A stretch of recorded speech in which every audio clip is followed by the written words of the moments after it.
जय माता दी दोस्तों। ओम नमः शिवाय। आप सभी का बहुत बहुत स्वागत है। आज हम सभी आषाढ़ मास की संकष्टी चतुर्थी की कथा सुनेंगे। यह संकष्टी चतुर्थी बहुत ही शुभ है। आज के दिन जो भी व्रत करता है उससे भगवान गणेश प्रसन्न रहते हैं, साथ ही में उसकी सभी मनोकामनाओं को पूर्ण करते हैं और उसके किसी भी काम में विघ्न नहीं पड़ता। तो आइए कथा को प्रारंभ करते हैं और भगवान की शरण होकर कथा का श्रवण करते हैं। अगर आप हमारे चैनल पर नए आए हैं तो वीडियो को लाइक और चैनल को सब्सक्राइब ज़रूर कर लें। आइए कथा को शुरू करते हैं। एक बार माता पार्वती जी ने पुत्र गणेश जी से पूछा, हे पुत्र, आषाढ़ कृष्ण चतुर्थी को गणेश की पूजा किस प्रकार करनी चाहिए?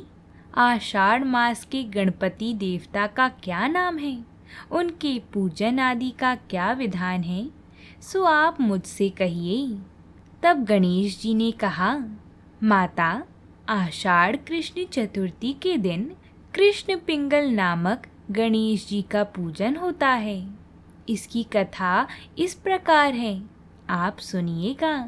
एक समय द्वापर युग में महिष्मती नगरी का महिजित नामक राजा राज्य करता था। वह बड़ा ही पुण्यशील और प्रतापी हुआ करता था। वह अपनी प्रजा का पालन पुत्रवत करता था, किंतु संतान विहीन होने के कारण उसे राजमहल का वैभव अच्छा नहीं लगता था। वेदों में निसंतान का जीवन व्यर्थ माना गया है। यदि संतान विहीन व्यक्ति अपने पितरों को जलदान देता है तो उसके पितृगण उस जल को गर्म जल के रूप में ग्रहण करते हैं। इसी सोच में राजा का बहुत समय व्यतीत हो गया। उन्होंने पुत्र प्राप्ति के लिए बहुत से दान यज्ञ आदि कार्य किए, फिर भी राजा को पुत्र की प्राप्ति ना हुई। जवानी ढल गई और बुढ़ापा आ गया, किंतु वंश वृद्धि ना हुई। फिर राजा ने विद्वान ब्राह्मणों और प्रजाजनों से परामर्श किया।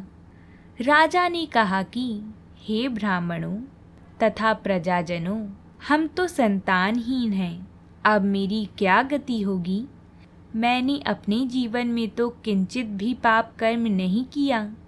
मैंने कभी अत्याचार द्वारा धन संग्रह भी नहीं किया। मैंने तो सदैव प्रजा का पुत्रवत पालन किया और धर्मचरण द्वारा ही पृथ्वी शासन किया। मैंने चोर डाकुओं को दंडित किया, इष्ट मित्रों के भोजन की व्यवस्था की, गौ का और ब्राह्मणों का हित चिंतन करते हुए शिष्ट पुरुष का आदर सत्कार किया। फिर भी मुझे अब तक पुत्र ना होने का क्या कारण है? विद्वान ब्राह्मणों ने कहा कि हे महाराज, हम लोग वैसा ही प्रयत्न करेंगे जिससे आपके वंश की वृद्धि हो।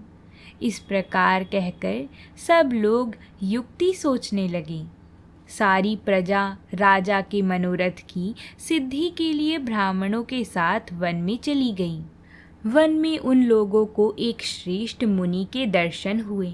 वह मुनिराज निराहार रहकर तपस्या में लीन थी।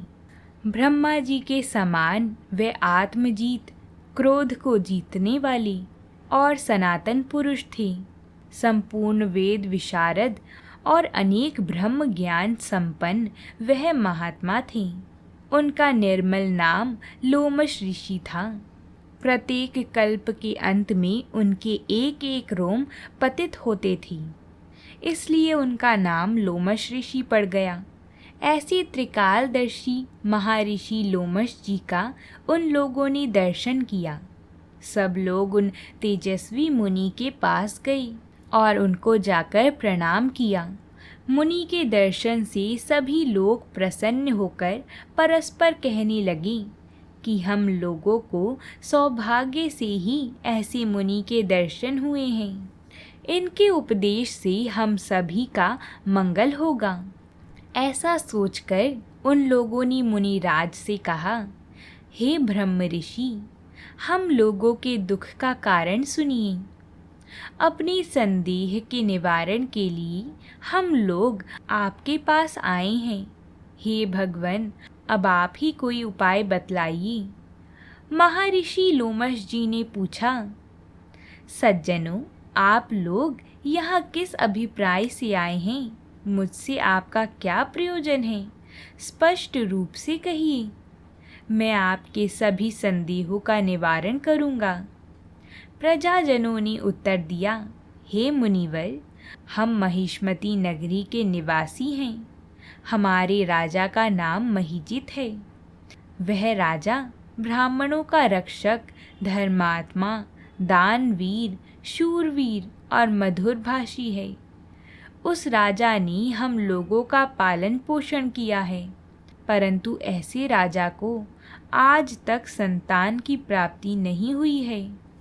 हे भगवान, माता पिता तो केवल जन्मदाता ही होते हैं, किंतु राजा ही वास्तव में पोषक और संवर्धक होते हैं। इसी कारण हम अपने राजा के दुख में उनका साथ देने के लिए इस गहन वन में आए हैं। हे महर्षि, आप कोई ऐसी युक्ति बताइए जिससे राजा को संतान की प्राप्ति हो, क्योंकि ऐसे गुणवान राजा को कोई पुत्र न हो, यह बड़े दुर्भाग्य की बात होगी।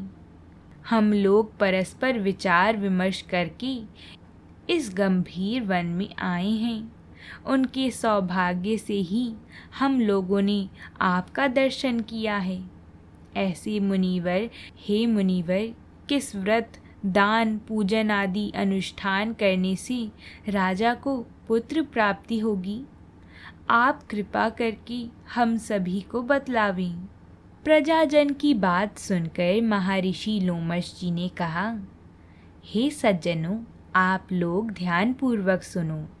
मैं संकट नाशन व्रत को बतलाता हूँ। यह व्रत निसंतान को संतान और निर्धन को धन देता है। आषाढ़ कृष्ण चतुर्थी को एक दंत गजानन नामक गणेश जी का पूजन करो। राजा व्रत करके श्रद्धा युक्त होकर ब्राह्मण भोजन करावे और उन्हें वस्त्र दान करें। गणेश जी की कृपा से उन्हें अवश्य ही पुत्र की प्राप्ति होगी। महर्षि लोमश जी की यह बात सुनकर नतमस्तक होकर दंडवत प्रणाम करके सभी लोग अपने नगर में लौट आए। प्रजाजनों की बात सुनकर राजा बहुत ही प्रसन्न हुआ और उन्होंने श्रद्धापूर्वक विधिवत गणेश चतुर्थी का व्रत करके ब्राह्मणों को भोजन, वस्त्र आदि का दान किया। रानी सुदक्षिणा को श्री गणेश जी की कृपा से सुंदर और सुलक्षण पुत्र प्राप्त हुआ। जो व्यक्ति इस व्रत को श्रद्धापूर्वक करेंगे वह समस्त सांसारिक सुख के अधिकारी होंगी। तो बोलिए भगवान श्री गणेश की जय हो। अगर आप सभी को हमारी कथाएं पसंद आती हों तो वीडियो को लाइक ज़रूर करें, साथ ही चैनल को सब्सक्राइब भी ज़रूर करें ताकि आपको ऐसी ही कथाएं रोज़ मिल सकें। प्रेम से बोलिए जय माता दी।